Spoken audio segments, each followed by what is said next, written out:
আমাদের প্রত্যেক মুসলমানের এই সূরাটা খুব ভালো করে পড়া দরকার। আপনি এই সূরার যদি বিস্তারিত ব্যাখ্যা বিশ্লেষণ নাও জানেন, আয়াতগুলো আছে, বাংলা অনুবাদ, বাংলা অর্থটা অন্তত জানার চেষ্টা করেন, তাহলে এক বসায় কয়েক মিনিটের মধ্যে পুরো সূরার বাংলা অনুবাদ আপনি জানতে পারবেন। অশান্তি থাকবে না, আপনার দ্বারা কষ্ট হবে না কারোর, আপনার রব আপনার উপর সন্তুষ্ট থাকবেন, মানুষও আপনার উপরে সন্তুষ্ট থাকবেন, আপনি নিজেও সুখী থাকবেন, ভালো থাকতে পারবেন। আল্লাহ রাব্বুল আলামিন তার বান্দাদিগকে, মুসলমানদেরকে, ইমানদারদেরকে সবচাইতে স্মার্ট, সবচেয়ে আধুনিক, সবচাইতে সুচিন্তিত সিদ্ধান্ত গ্রহণকারী হওয়ার জন্য যা যা প্রয়োজন তার সকল বিধিবিধান দিয়ে রেখেছেন আল কোরআনে।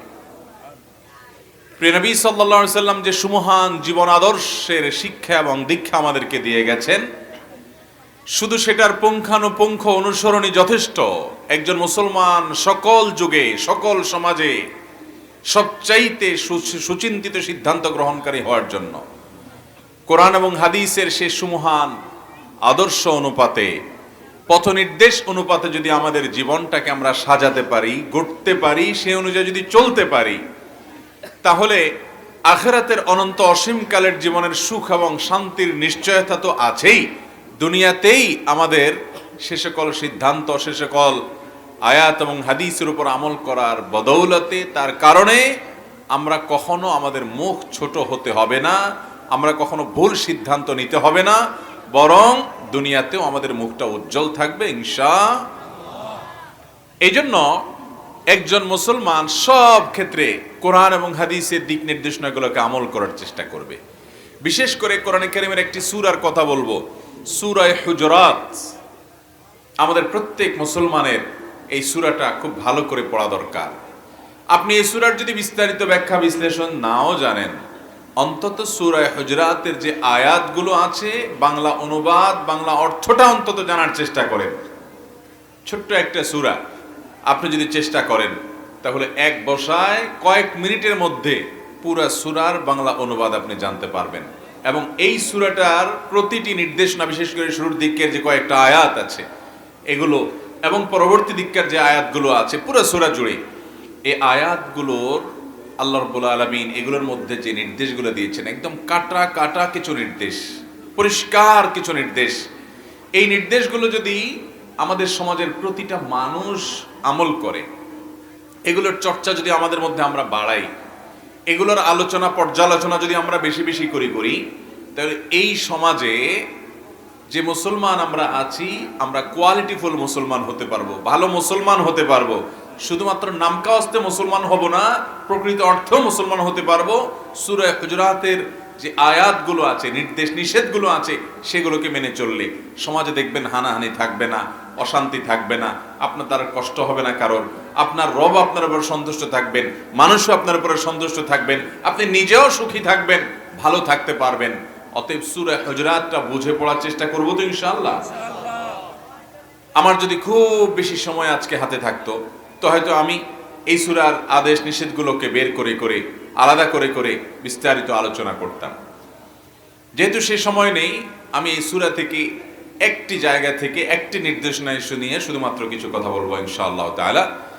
আল্লাহ রাব্বুল আলামিন কোরআনে হাকিমে বলেছেন, ইয়া আইয়ুহাল্লাযীনা আমানু, হে ঈমানদারেরা, ইন জাআকুম ফাসিকুম বিনাবাইন, যদি কোনো ফাসিক ব্যক্তি, যার ভেতরে আল্লাহর ভয় নাই, যে হালাল হারামের বাজ বিচার করে না, যে কোন পথে যাবে কি যাবে না এই বিষয়ে কোরআন এবং সুন্নাহর ডিসিশনকে মাথায় নিয়ে চলে না, এইরকম ফাসিক, আল্লাহ বিমুখ, আখিরাত বিমুখ, পাপ এবং অপরাধ যার কাছে কোনো ব্যাপার না, এই রকম মানুষ যদি কোনো সংবাদ তোমাদের কাছে নিয়ে আসে, সে যদি তোমাদেরকে কোনো সংবাদ সরবরাহ করে দেয়, কোনো তথ্য দেয়, কোনো খবর বলে, কোনো কিছু জানায়, ফাতাবায়ানু, তাহলে তার সে সংবাদ খবর এটা গ্রহণ করবার আগে ভালো করে চেক করে নিবা, যাচাই বাছাই করে নিবা।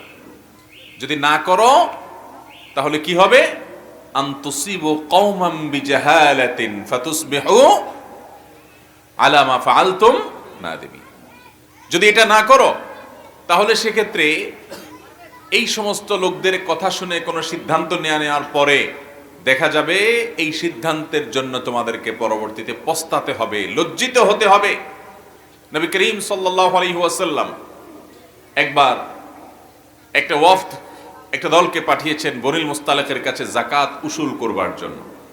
তারা সেখান থেকে যাকাত উসুল করতে গিয়ে, যাকে দায়িত্ব দিয়েছেন তিনি সেখান থেকে যাকাত উসুল করতে গিয়ে দেখলেন এলাকাবাসী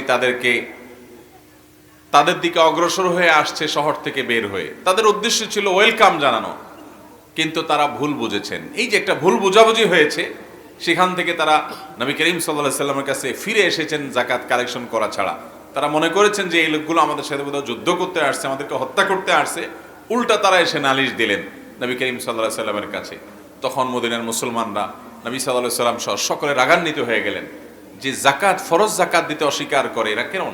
মুসলমান কিভাবে এটাকে অস্বীকার করতে পারে? এটাকে অস্বীকার করলে তো মুসলমানই থাকবে না। বনুল মুস্তালিকের মানুষদের বিরুদ্ধে তারা ক্রুদ্ধ হয়ে গেলেন। এদিকে বনুল মুস্তালিকের লোকেরা ফিরে আসলো। তারা এসে নবী করিম সাল্লাল্লাহু আলাইহি ওয়াসাল্লামের কাছে, তারা যখন দেখলেন কিরে নবীজির পাঠানো লোক তো চলে গেছে, আমরা তো তাকে ওয়েলকাম করতে গেছি, তখন তারা এসে নবী সাল্লাল্লাহু আলাইহি ওয়াসাল্লামের কাছে পুরো জিনিসটা খুলে বললেন। আল্লাহ তাআলা এই আয়াত নাজিল করলেন যে ঈমানদাররা কখনো যার কাছ থেকে যা তা শুনে সেটা বিশ্বাস করে কোনো সিদ্ধান্ত নিতে যাবে না। আল্লাহ রাব্বুল আলামিন অন্য আয়াতে বলেছেন, ওয়ালা তাকফু মা লাইসা লাকা বিহি ইলম, তুমি যে বিষয়ে ভালো করে জানো না, পরিষ্কার করে জানো না, স্পষ্টভাবে জানো না, তোমার কাছে যে বিষয়টা প্রমাণিত নয় রীতিমতো, এই বিষয়ে তুমি কোনো সিদ্ধান্ত গ্রহণ করতে যাবে না, কোনো অবস্থান গ্রহণ করতে যাবে না। কারণ ইন্নাস সামআ ওয়াল বাসারা ওয়াল ফুআদা কুল্লু উলাইকা কানা আনহু মাসউলা, মানুষের কান, মানুষের চোখ, মানুষের অন্তর, এই প্রত্যেকটি অঙ্গ প্রত্যঙ্গ যা করছে, এই কান কি কি শুনছে, এই চোখ কি কি দেখছে, আর এই মন কি কি চিন্তা করছে, এর সবগুলো সম্পর্কে আল্লাহ রাব্বুল আলামিন জিজ্ঞাসাবাদ করবেন যে তোমার এই অঙ্গ দিয়ে তুমি কি করেছো, তোমার চোখ দিয়ে কোথায় দেখেছো, কান দিয়ে কি শুনেছো, মন দিয়ে কার ব্যাপারে কি মনে মনে ধারণা করেছো, সেটা কতটা সঠিক কতটা ভুল যাচাই বাছাই করা ছাড়া করলা। এর জন্য আল্লাহর কাছে জবাবদিহি করা লাগবে। আমরা অনেকে এগুলোকে গুনাহ মনে করি না, অপরাধ মনে করি না, পাপের কাজ মনে করি না, যার কারণে সেগুলোকে কোনো দোষের বিষয়ও মনে করি না। মুহতারাম হাজিরিন, গ্রামে শহরে, অনলাইনে অফলাইনে সব জায়গায় দেখবেন আমরা একজন আরেকজনকে নিয়ে নানান মন্তব্য করি, নানান কথা শুনি। চায়ের দোকানের আড্ডায়, রাস্তার মোড়ে মোড়ে, ফেসবুকের অলিতে গলিতে বিভিন্নভাবে আমরা অন্যকে নিয়ে সমালোচনা করতে খুব মজা পাই, ঠিক না বেঠিক? এই সমালোচনা করতে গিয়ে দেখা যায় তার সম্পর্কে আমরা এমন কিছু জানলাম, একজন এসে একটা বলল, আরেকজন এসে একটা বলল, লোকটাকে খারাপ বলল, আপনিও মনে করলেন লোকটা এত খারাপ, অথচ আপনি নিজে জানেন না এবং এর ব্যাপারে আপনার কাছে সুস্পষ্টভাবে প্রমাণিত নয়। যারা তথ্য দিয়েছে তারা নির্ভরযোগ্য না, তাদের মধ্যে আল্লাহর ভয় নাই, তারা ফাসিক, কিন্তু তাদের কথা শুনে আপনি বিশ্বাস করে বসে আছেন। তাহলে মনে মনে যদি আপনি খারাপ ধারণা কোনো মুসলমান সম্পর্কে করেন, অথচ বাস্তবে সেরকম কিছু না, তাহলে এই ধারণার কারণে কিচ্ছু করেন নাই, শুধু মনে মনে একটা ধারণা করছেন এবং যথাযোগ্য সূত্র ছাড়াই গ্রহণ করেছেন। এই কাজটার কারণে শুধুমাত্র আপনার আমল নামায় একটা গুনাহ লেখা হবে, সগীরা গুনাহ না, কবিরা গুনাহ। কথা কি বুঝাতে পারছি? এই জন্য বাবারা, ভাইয়ারা আমার, কারোর সম্পর্কে ধারণা করার আগে 10 বার চিন্তা করতে হবে যে আমি কি ধারণা করছি। কেউ কিছু এসে বললেই আমি বিশ্বাস করে ফেলবো না, বিশেষ করে যখন নেগেটিভ বিষয় হবে, কারোর বিষয় হবে। অবাধ তথ্য প্রবাহের এই যুগে এই জিনিসগুলো অনেক বেশি হয় এবং এই পাপটার পরিমাণটাও অনেক বেশি হয়। যেহেতু অবাধ তথ্য প্রবাহের সুযোগ আছে, এই সুযোগে, এই সুবাদে দেখবেন ফেসবুকে কারোর কিছু পাইলেই হইল, ওইটা ছড়াছড়ি শুরু হয়ে গেছে। খুঁজতে খুঁজতে যায় দেখবেন গোড়ায় আসলে তিলের তাল বানানো হয়েছে, রাত্রে দিন করা হয়েছে, দিনকে রাত করা হয়েছে। আর মূলধারার মিডিয়াগুলোতেও দেখা যায় অনেক সময়, টেলিভিশনে, পত্রপত্রিকাও দেখা যায় অনেক সময় সাদাকে কালো, কালোকে সাদা করে দেখানো হয়েছে। আমরা সেগুলো দেখে অনেক সময় অন্ধের মতো বিশ্বাস করে ফেলি। যেই ভদ্রলোক নিউজ করেছে, রিপোর্ট করেছে, তিনি কোনো এখানে উদ্দেশ্যমূলকভাবে করেছেন কিনা, কারোর কাছ থেকে পয়সা খেয়ে করেছেন কিনা, একটা ভালো মানুষকে কালপ্রিট প্রমাণ করার চেষ্টা করছেন কিনা, একটা খারাপ মানুষকে ভালো করার চেষ্টা, দেখানোর চেষ্টা করছে কিনা, এই কাজগুলা মিডিয়াতে বা বিভিন্ন জায়গাতে হয় কি হয় না অনেক সময়। অথচ আমরা দেখা যায় এগুলো শুনেই অন্ধের মতো বিশ্বাস করে বসে থাকি। এর বাইরে ঘরে ঘরে ঘরে ঘরে, এগুলো তো জাতীয় পর্যায়ের কথা বলছি, ঘরে ঘরে এই অপরাধে পাপের চর্চা হয়। আপনি প্রবাসে আছেন, বিদেশে, আপনার বউটা দেশে আছে, মায়ের সাথে লম্বা চড়া মোবাইলে কথা হয়, আপনার মা, আপনার বোন, আপনার ঘরের অন্যান্য অনেকে আপনার স্ত্রী সম্পর্কে দুনিয়ার কথাবার্তা বলে, এদিকে আপনার কান ভারী হয়ে যাচ্ছে, আপনার চোখ মুখ লাল হয়ে যাচ্ছে, স্ত্রীর ব্যাপারে খুবই ফেটে পড়তেছেন, আপনি কিন্তু জায়গায় নাই, আপনি শুধুমাত্র শুনে শুনে কি করছেন, ফুলতেছেন।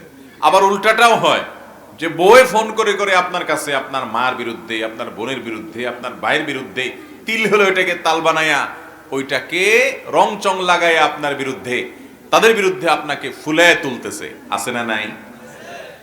আপনি তখন যদি অন্ধের মতো বিশ্বাস করেন, বিশেষ করে যে বিশ্বাসযোগ্য না, আপনি আপনার মা, আপনার বোন, আপনার স্ত্রী সম্পর্কে যদি এই কনফিডেন্ট থাকে যে দুনিয়া উল্টিতে পারে, আমার মা মিথ্যা বলে না, আমি জানি, এটা বোঝার জন্য আবার ততটুকু যোগ্যতা দরকার যে কতটুকু বিশ্বাসযোগ্যতা, মা হলেই আমি অন্ধ হয়ে যাব, মা যে মিথ্যা বলতে পারে, ঘুরে বলতে পারে, বাড়ায় বলতে পারে, এইরকমও অনেক মা আছে, বোনও আছে, স্ত্রীও এরকম অনেক সময় হয়। তো কারোর ব্যাপারে যখন সিদ্ধান্ত নেবেন, সেটা মা হোক, বোন হোক, স্ত্রী হোক, ভাই হোক, অন্য কেউ হোক, 10 বার চিন্তা করতে হবে যে যা শোনানো হলো আমাকে, এটাই কি সত্য, না এই সত্যের পেছনে আসল সত্য লুকায়িত আছে। ওইটা জানার আগ পর্যন্ত কারোর ব্যাপারে নেগেটিভ চিন্তা করে নেগেটিভ ডিসিশন নিলেন, মাথা গরম করে ফেললেন, দেখা যাবে এরপরে আপনি এক সময় টের পাইছেন যে আসলে আপনি ভুল করছেন, আপনাকে সঠিক তথ্য দেয়া হয় নাই, ততক্ষণে এমন কিছু ঘটাই ফেলছেন যাতে আপনার চোখটা চিরকালের জন্য ছোট হয়ে গেছে। হয় কি হয় না এগুলো? ভাইরা আমার, একজন মুসলমান দায়িত্বশীল হবেন, একজন মুসলমান দায়িত্বশীল হবেন। আমি যাই শুনবো তাই বিশ্বাস করব না, আমাকে বিশ্বাস করতে হলে যাচাই বাছাই অনুসন্ধান চালাতে হবে, চেক করতে হবে, ক্রস চেক করতে হবে। যদি কারোর ব্যাপারে নেগেটিভ ধারণা করতে হয়, হ্যাঁ, কারোর ব্যাপারে পজিটিভ ধারণা করবেন, ইতিবাচক ধারণা করবেন, কারোর ব্যাপারে সুন্দর ধারণা করবেন, এটার জন্য প্রমাণের প্রয়োজন নাই, এটা আপনি ধারণা করে করলে বরং সওয়াব হবে। কথা কি বুঝাতে পারছি? একটা লোক সম্পর্কে ভালো ধারণা করবেন, ভালো ধারণা করার জন্য প্রমাণ দরকার নাই, ইশারা ইঙ্গিত থেকেও যদি ভালো মনে হয়, ভালো মনে না হলেও সাদা মন থেকে আপনি একটা লোককে ভালো মনে করছেন, এটা সওয়াবের কাজ। কারণ নবী করিম সাল্লাল্লাহু আলাইহি সাল্লাম বলেছেন, ইয়্যাকুম ওয়াজ-যান ফাইন্নাজ যান্না আকযাবুল হাদীস, তোমরা কুধারণা করা থেকে বেঁচে থাকবা। কে কি বললো না বললো, আপনি এটার কারণে বিশ্বাস করে একটা মানুষ নিয়ে বাজে ধারণা করলেন, এটা করবেন না, কারণ এটা সবচেয়ে বড় মিথ্যা। মানুষের কান কথা শুনে বা আপনি ইশারা ইঙ্গিতে কিছু দেখে বাজে ধারণা করলেন। মোহতারাম হাজরিন, ইমানদার সব সময় কারোর ব্যাপারে ধারণা করতে চিন্তা করবে যে আমি বাজে ধারণা করলে সেটা আমার কাছে পরিষ্কার কিনা, প্রমাণিত কিনা। প্রমাণিত নয়, আমার আমল আমি নষ্ট করতে পারবো না কারোর সম্পর্কে বাজে ধারণা করে। কোরআনে কারিমে আল্লাহ রাব্বুল আলামিন স্পষ্টভাবে আমাদেরকে নির্দেশনা দিয়েছেন এই সম্পর্কে।